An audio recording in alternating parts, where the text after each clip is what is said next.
Bonjour à tous et bienvenue sur une toute nouvelle vidéo. Alors, c'est une vidéo review de DDT Dramatic Marine 2020 et de New Japan Pro Wrestling Road to Tokyo Dome jour 7.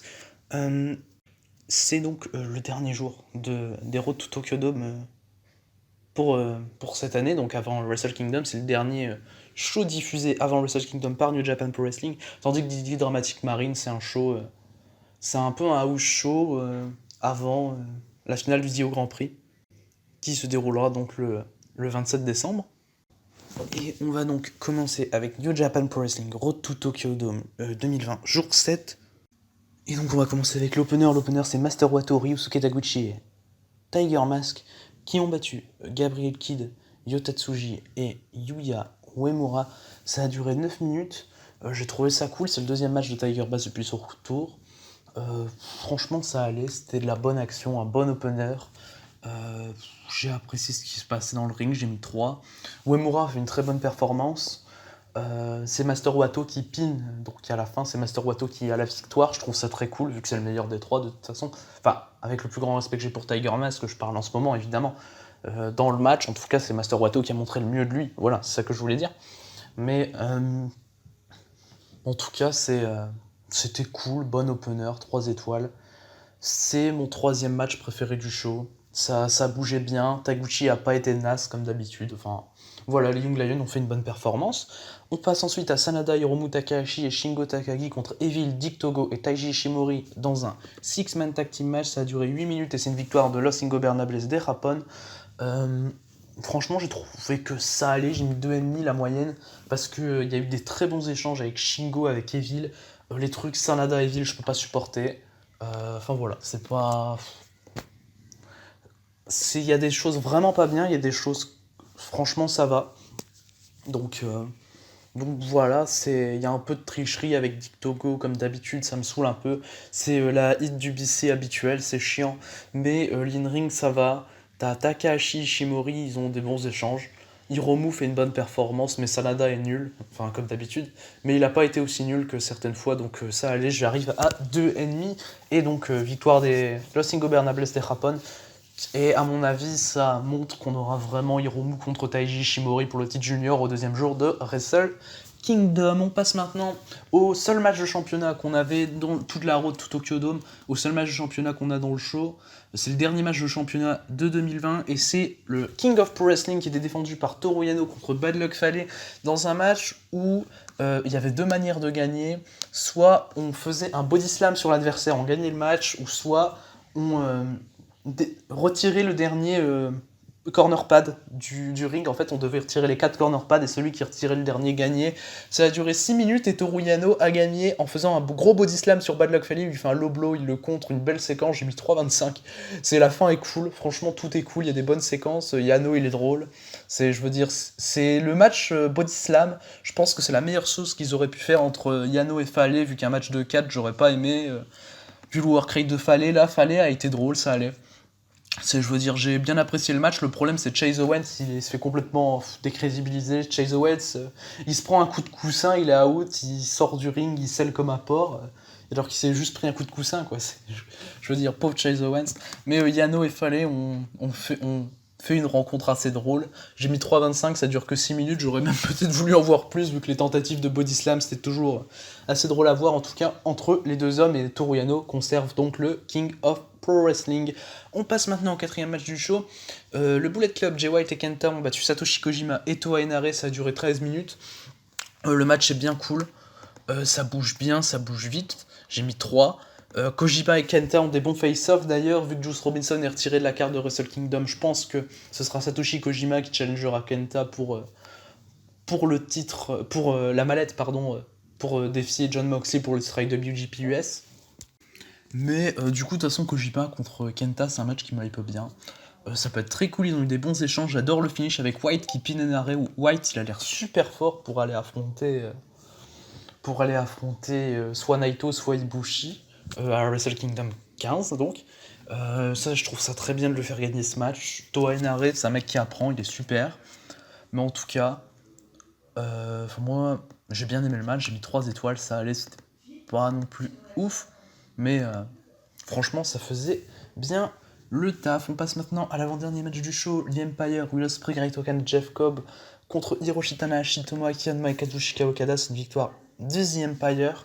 Euh, je suis pas fan de ce match, je mets 2,75 pardon. Tanahashi fait une bonne perf, Okada m'a un peu saoulé même si c'est cool. J'adore toujours autant voir l'entrée d'Okada, mais en fait c'est la musique, j'entends la musique, ça me fait plaisir. Mais voir Okada arriver sans charisme, c'est dur parce que je... Okada de 2017 me manque beaucoup, voilà. Parce qu'Okada maintenant il est pas bien du tout Okada, clairement. Mais en tout cas Tanahashi fait une bonne perf, après le match il attaque le Great-O-Khan. Enfin voilà, c'est... j'ai trouvé que ça allait, le Great-O-Khan fait une perf de merde. Comme d'habitude, bon premier échange entre Okada et Ospreay. On a vu ensuite beaucoup plus Jeff Cobb. Mais le premier échange entre Okada et Ospreay, bon premier face-off, en tout cas ça m'a bien rentré dans le match. Mais j'ai baissé la note du match petit à petit, je suis arrivé à 2,75 en 14 minutes. C'était pas non plus une purge, c'est pas le pire match qu'a fait le Great-O-Khan, mais il est bien nul en tout cas. Il sait rien faire, il a un bon échange d'avant-bras contre Hiroshi Tanahashi grâce à Tanahashi, vu que les avant-bras de Khan sont complètement sans impact. Mais en tout cas, voilà, j'ai rien à dire de plus spécialement sur ce match. On passe ensuite au main event du show, Kota Ibushi et Sho contre Bushi et Tetsuya Naito. C'est Sho qui va pin Bushi pour que Ibushi et Sho remportent le match au bout de 17 minutes. J'ai trouvé ça cool. Clairement, c'était un bon match.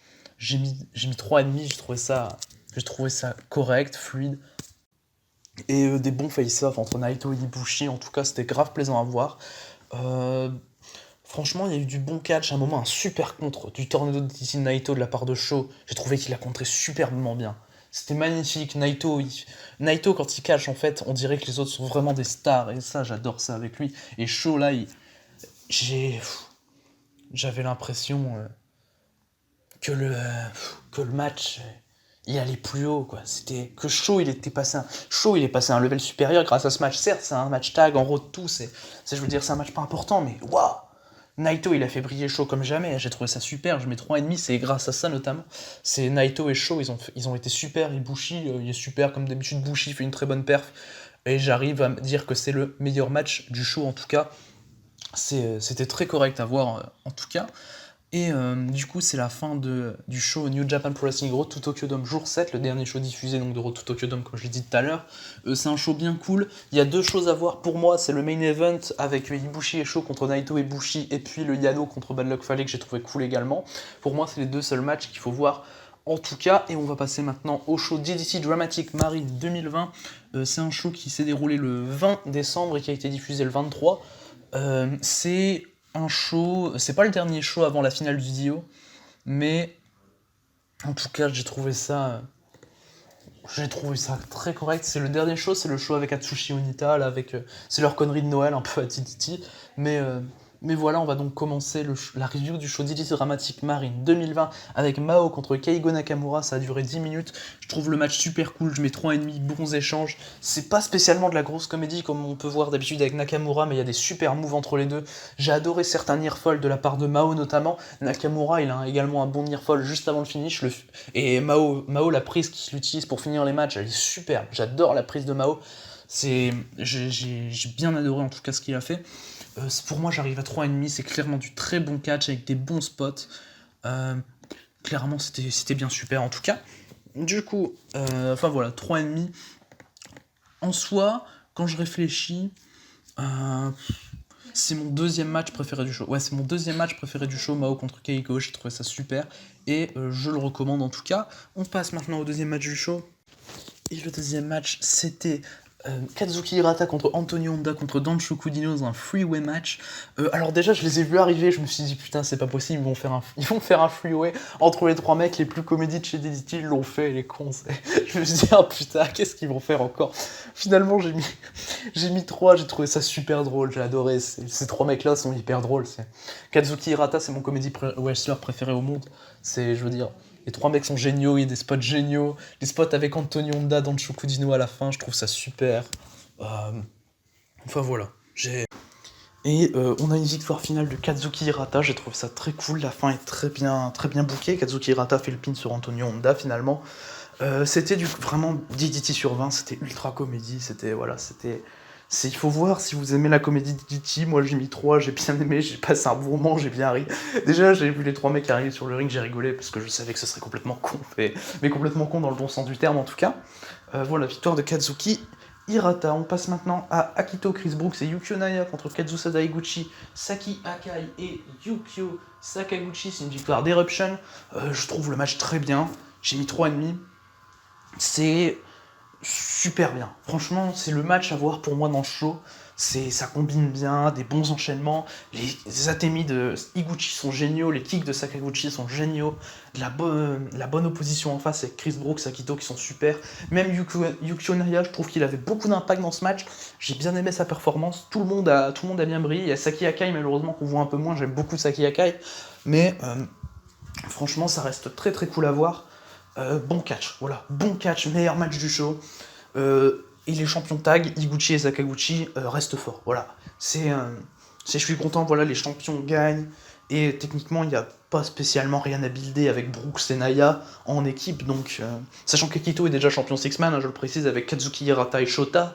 Donc, ça me paraît logique qu'Akito soit pas vers les championnats tag. Mais Brooks et Naya, c'est pas une équipe que je vois pour les championnats tag. Et voilà, victoire logique et très bon match. Franchement, de beaucoup d'impact. Si vous aimez le Slugfest, c'est pour vous. On passe ensuite au 4e match du show, Matt Poli et Soma Takao contre Mizuki Watadze et Makoto Oishi. J'ai mis 3,25. Le match a duré 10 minutes. Je trouve le match cool, sans plus. Voilà, c'est du sans plus. l'in-ring est très bon, des bons spots avec Soma Takao que j'adore. Même Matt Poli, j'adore. Je trouve que Mizuki Watadze fait une bonne performance. Makoto Oishi est un peu en dessous, mais ça, je m'y attendais. Contrairement, par exemple, au show Saturday Kasukabian, où il avait fait une très bonne performance, Makoto Oishi, je me rappelle. Mais là, c'était en dessous. Enfin, voilà, c'est Soma Takao pour moi qui carry le match. Le mec est super, il a des bons spots, un super moveset, c'est agréable à voir, c'est fluide. Mais le match reste pas fou. C'est 10 minutes de bon catch sans entrée spécialement. Voilà, ça me fait pas spécialement entrer dans l'action, mais ça reste très très cool à voir, c'est un bon 3,25 pour ma part. On passe maintenant au pre-main event, Nobuhiro Shimatani et Tetsuya Endo, le champion KOD Openweight, contre Jun Akiyama et Hideki Okatani. Ça dure 12 minutes, c'est très cool, j'ai mis 3,5. Des bons spots, les échanges Endo-Akiyama sont géniaux, et ça montre selon moi que Takeshita battra Akiyama dans la finale du Vidéo Grand Prix, vu que la confrontation Takeshita Endo à Saturday Kasukabian était placé en main event, le 2 contre 2, tandis que la confrontation Akiyama-Endo est placée en pré-main event ici. Donc voilà, moi je pars du principe que Takeshita part pour plus important qu'Akiyama et gagnera le au Grand Prix. En tout cas, c'est une victoire de Shimatani et d'Endo, c'est Okatani qui se fait soumettre à la fin. Je trouve que le match est très bon. C'est bien qualitatif, les échanges entre Endo et Akiyama sont super, c'est un match que j'aurais envie de voir dans tous les cas dans le futur. Il y a un gros pile driver d'Akiyama sur Shimatani que j'ai kiffé. Le pile driver d'Akiyama, il en avait fait un, je me rappelle, dans le Dio Grand Prix sur Shunma Katsumata, qui était fou contre Ueno aussi. Enfin, c'est ce move, je le kiffe de Jun Akiyama, c'est probablement mon préféré de tout son moveset, et pourtant Jun Akiyama, je veux dire, j'adore tout ce qu'il fait, le mec est génial, Jun Akiyama, y a pas de souci. Mais voilà, en tout cas, gros match, 12 minutes de bon catch, et j'arrive à 3,5. On passe maintenant au main event. Arashima, Toru Owashi et Shinya Aoki ont battu Konosuke Takeshita, Shunma Katsumata et Yuki Ueno dans un 6-man tag team match qui durait 20 minutes 30. J'ai mis 3,25. Je trouve que finalement je m'attendais à bien plus en fait. T'avais Takeshita et Arashima dans le match qui ont sorti le meilleur match depuis le début du Grand Prix il y a cela quelques jours. Il y a Katsumata qui est toujours très cool. Shinya Aoki, quand il est dans son style MMA un peu, il est super. Là, il a été un peu, j'ai bien aimé ce qu'il faisait dans le ring en tout cas. Pour moi, c'est Arashima le MVP du match. Il a des très bons échanges avec Shinya Aoki, avec Yuki Ueno pardon également. Surtout avec Yuki Ueno d'ailleurs. Yuki Ueno, il est tellement bon, c'est super. Je kiffe ce que fait Yuki Ueno en babyface. Il fait du bon taf quoi. Le mec a que 24 ans, il est génial. Yuki Ueno, c'est un de mes jeunes catcheurs préférés au Japon. Enfin voilà, bons échanges avec Arashima, les kicks notamment, surtout de la part d'Arashima. D'ailleurs, pour moi, Arashima, c'est le MVP du match. J'adore ce gars, il est génial, c'est une légende Arashima. Et enfin voilà, j'arrive à 3,25 parce que je m'attendais à bien plus. Shinya Aoki démarre le match, il a des bons trucs pendant le match, Shinya Aoki, sans être incroyable en tout cas. Et voilà, c'est bien, mais décevant. pour moi, ça conclut bien le show quand même. J'ai mis 3,25, voilà, ça allait, c'était pas non plus naze. Le show, je mets 3 étoiles minimum quand même, hein, sur 6 matchs. Pour moi, le moins bon match, c'est à 3 étoiles. Et encore, c'est un match que j'ai failli mettre 3,25 parce que j'ai bien adoré. J'avais bien ri quand même devant le Hirata Honda Dino. Et c'est pour moi un show à voir. C'est pas non plus ouf, mais franchement, ça fait super bien le taf. S'il y a 2 matchs à voir du show, pour moi, c'est le Six-Man Tag avec Irruption contre Akito Brooks et Daya, et puis l'opener entre Mao et Kaigo Nakamura, qui sont selon moi les 2 matchs les plus qualitatifs en termes d'in-ring. Enfin voilà, 2 matchs qui sont très cool, un show qui est très cool, et j'ai clairement passé du bon temps devant, en tout cas, j'adore DDT, et ce show ne fait que le confirmer en tout cas. Et donc du coup c'est terminé pour cette review de DDT Dramatic Marine 2020, et c'est également terminé pour cette vidéo. On se retrouve très bientôt pour une prochaine vidéo, et je parlerai également bientôt de DDT parce qu'il y a la finale du Dio Grand Prix qui est le 27. Donc voilà, je vous dis à la prochaine.